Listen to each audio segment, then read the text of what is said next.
नमस्कार दोस्तों, एक बार फिर से स्वागत है आप सभी का पाई हाईटेक यूट्यूब चैनल पर।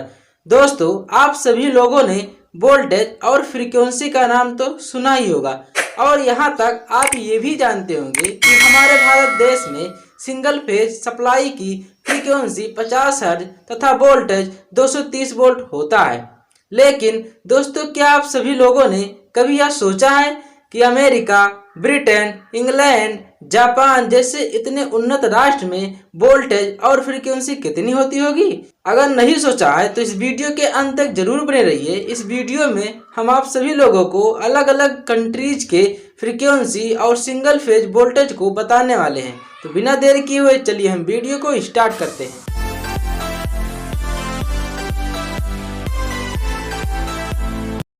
दोस्तों, हम सबसे पहले समझ लेते हैं कि आखिर वोल्टेज और फ्रीक्वेंसी होता क्या है। अगर हम इसे सरल भाषा में समझना चाहें तो वोल्टेज एक विद्युत संकेत है और आवृत्ति संकेत के व्यवहार को परिभाषित करती है। दोस्तों, आप ये एक टेबल देख रहे हैं जिसमें एक तरफ कंट्री का नाम लिखा गया है, दूसरी तरफ उस कंट्री में कितना सिंगल फेज वोल्टेज होता है उसको लिखा गया है और तीसरी तरफ जो लिखा गया वह वहाँ की फ्रीक्वेंसी लिखी गई, यानी कि उस देश में कितनी फ्रीक्वेंसी होती है। तो सबसे पहले हम बात कर लेते हैं अफगानिस्तान। अफगानिस्तान में जो सिंगल फेज वोल्टेज होता है 220 वोल्ट होता है और वहां पर 50 हर्ट्ज फ्रीक्वेंसी का प्रयोग किया जाता है। ऑस्ट्रेलिया की बात करें तो ऑस्ट्रेलिया में 240 वोल्ट यूज होता है और वहां पर 50,000 फ्रीक्वेंसी यूज होती है। बांग्लादेश में 220 वोल्ट 50 हर्ट्ज फ्रीक्वेंसी, बेल्जियम में 230 वोल्ट 50 हर्ट्ज फ्रीक्वेंसी, ब्राजील में 127 वोल्ट और 220 वोल्ट दोनों सप्लाई यूज की जाती है और यहाँ पर जो फ्रीक्वेंसी यूज की जाती है वह 60 हर्ट्ज है। कनाडा 120 वोल्ट 60 हर्ट्ज, इंग्लैंड यानी कि जिसे ब्रिटेन भी कहते हैं 230 volt 50 hertz, France 230 volt 50 hertz, Germany 230 volt 50 hertz, Israel 230 volt 50 hertz, Italy 230 volt 50 hertz, Japan 100 volt और यहाँ पर जो फ्रीक्वेंसी यूज की जाती है जापान में वह 50 हर्ट्ज और 60 हर्ट्ज दोनों प्रकार की सप्लाई यूज की जाती है। मैक्सिको की बात करें तो यहाँ पर 127 वोल्ट 60 हर्ट्ज, म्यांमार की बात करें तो यहाँ पर 230 वोल्ट 50 हर्ट्ज, नेपाल में 230 वोल्ट 50 हर्ट्ज, पाकिस्तान में 230 वोल्ट 50 हर्ट्ज, साउथ अफ्रीका में 50 हर्ट्ज 230 वोल्ट, श्रीलंका में 230 वोल्ट 50 हर्ट्ज और यूएस यानी कि अमेरिका की बात करें तो यहाँ पर 120 वोल्ट और 60 हर्ट्ज सप्लाई यूज की जाती है। दोस्तों, आपने इस टेबल में गौर फरमाया होगा कि कुछ देश ऐसे हैं जहां पर 50 हर्ट्ज की फ्रीक्वेंसी यूज की जाती है और कुछ देश ऐसे हैं जहां पर 60 हर्ट्ज की फ्रीक्वेंसी यूज की जाती है। इसका क्या कारण हो सकता है? इसको जानने के लिए हमें हिस्ट्री में जाना होगा। तो दोस्तों, विद्युत उत्पादन और वितरण की प्रणाली का आविष्कार लगभग 19वीं शताब्दी में निकोला टेस्ला के द्वारा किया गया था।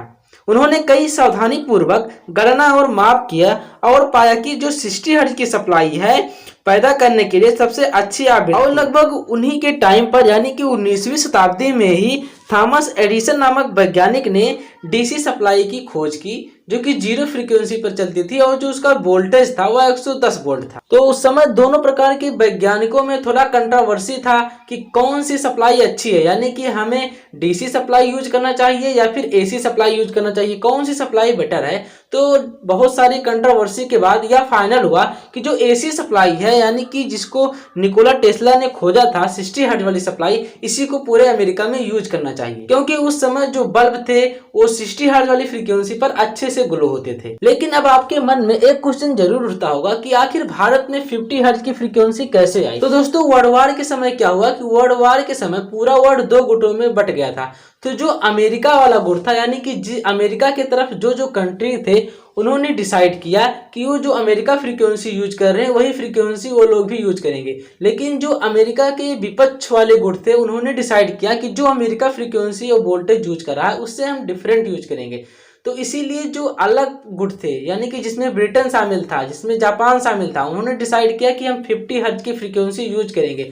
तो आप सभी लोग जानते हैं कि ब्रिटेन वालों ने भारत पर राज किया था। तो दोस्तों, ब्रिटेन में 50 हर्ट्ज की सप्लाई यूज होती थी, इसलिए जब ब्रिटिश सरकार ने सबसे पहले भारत में पावर जनरेशन की यूनिट लगाई तो यहाँ पर जो जनरेशन होता था इलेक्ट्रिसिटी का वह 50 हर्ट्ज पर ही होता था। इसीलिए भारत में जितने भी इक्विपमेंट बनने लगे, सभी कंपनियां जो भी इक्विपमेंट बनाती थी वह 50 हर्ट्ज सप्लाई पर ही बनाती थी। इसीलिए तब से आज तक भारत में 50 हर्ट्ज की सप्लाई ही यूज होने लगी। वर्ल्ड वॉर के एंड होने के पश्चात अमेरिका भी चाहता था कि वह 50 हर्ट्ज ही सप्लाई यूज करे, क्योंकि 50 हर्ट्ज सप्लाई यूज करने से थोड़ा ज़्यादा बेनिफिट होता है। लेकिन उस समय अमेरिका के लगभग सभी घरों में फ्रिज, कूलर, यहाँ तक कि जितने भी इलेक्ट्रिकल इक्विपमेंट होते थे सबके घर में पर्याप्त मात्रा में उपलब्ध थे। अगर अमेरिका चाहता भी कि वह 60 हर्ट्ज के बजाय 50 हर्ट्ज यूज करे तो उसे जितने भी इक्विपमेंट, इलेक्ट्रिकल इक्विपमेंट थे उन्हें सबको वह बदलना पड़ता और उसे फिर से 50 हर्ट्ज पर मैन्युफैक्चर करना पड़ता।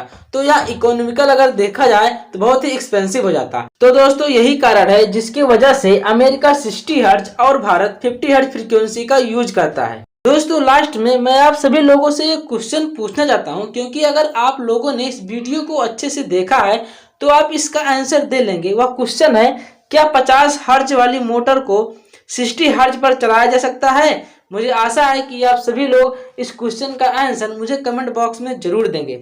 दोस्तों अगर आप सभी लोगों को यह वीडियो पसंद आई हो तो प्लीज इसे लाइक जरूर कर देना, और अगर आप सभी लोग इस चैनल पर नए आए हैं तो प्लीज इस चैनल को सब्सक्राइब जरूर कर दीजिएगा।